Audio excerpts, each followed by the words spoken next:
And staying with Pakistan, this is news just coming in and it's a CNN News 18 exclusive. Cross-border clashes have erupted between Tehrik-e-Taliban fighters and Pakistani troops once again. Use of mortars and machine guns from the TTP side have been confirmed.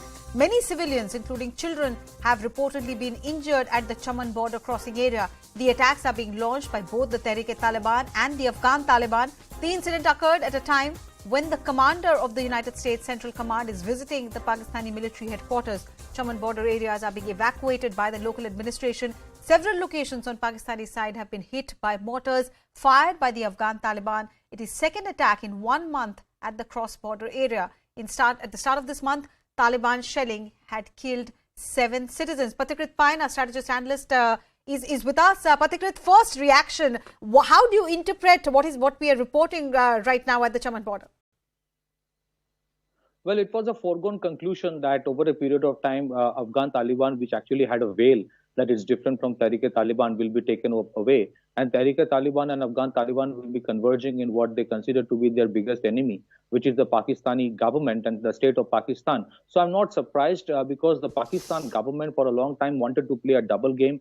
They actually hunted the hound, hunted with the hare with the hound, which was the United States. And at the same time, we cannot forget all these elements were one point of time created by the deep state Pakistan itself. So frankly speaking, Tehrik-e-Taliban had called off the ceasefire. In fact, there was no ceasefire in the first place. It was something that the Pakistani government wanted on their own.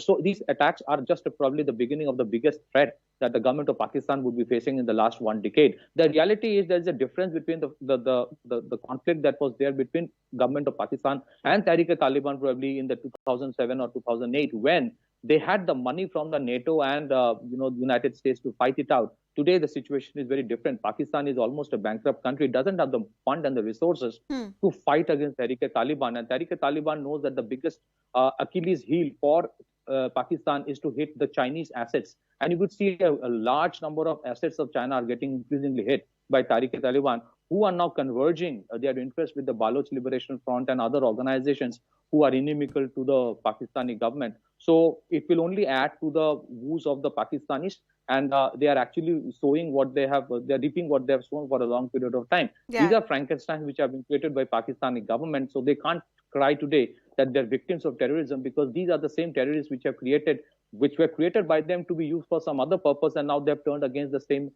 creator, which is the deep state of Pakistan. So whether we like it or not, this is the reality, and the crisis within Pakistan is only going to implode even more. We have to see how things shape up.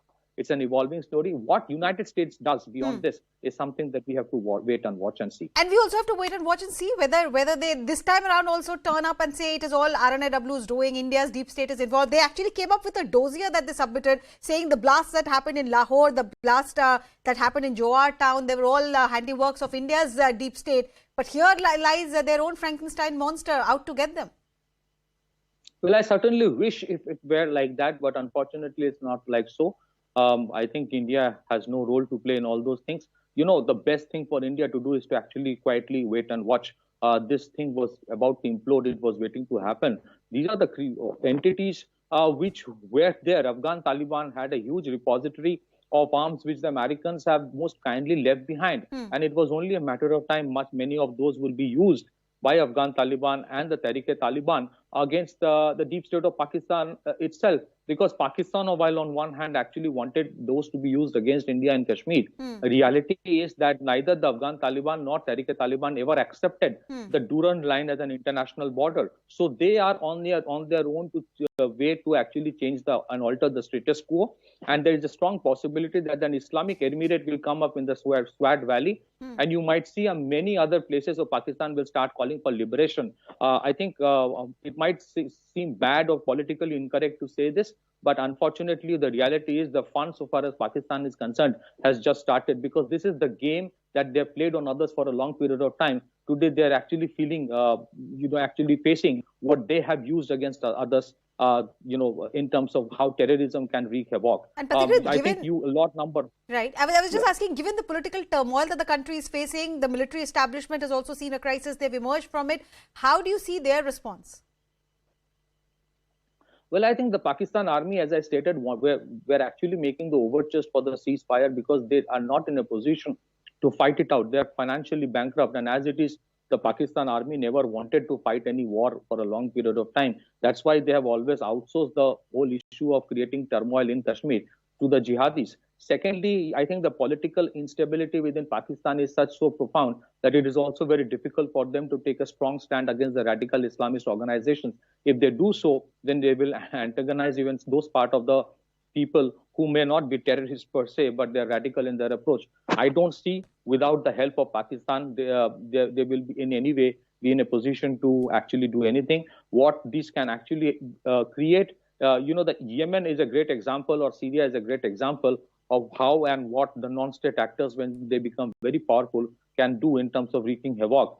But I think so far as Pakistan is concerned, I think the implosion has already started. It doesn't mean that Pakistan will collapse, because the army is also very strong. If push comes to a shove, they will also retaliate. But unfortunately, when it comes to issues like inflation or the condition, the declining condition of people or death of people, whether we like it or not, it's only going to increase. How it will impact India, we have to wait and watch. Okay. But I think the Chinese concern definitely are all right. corridor and the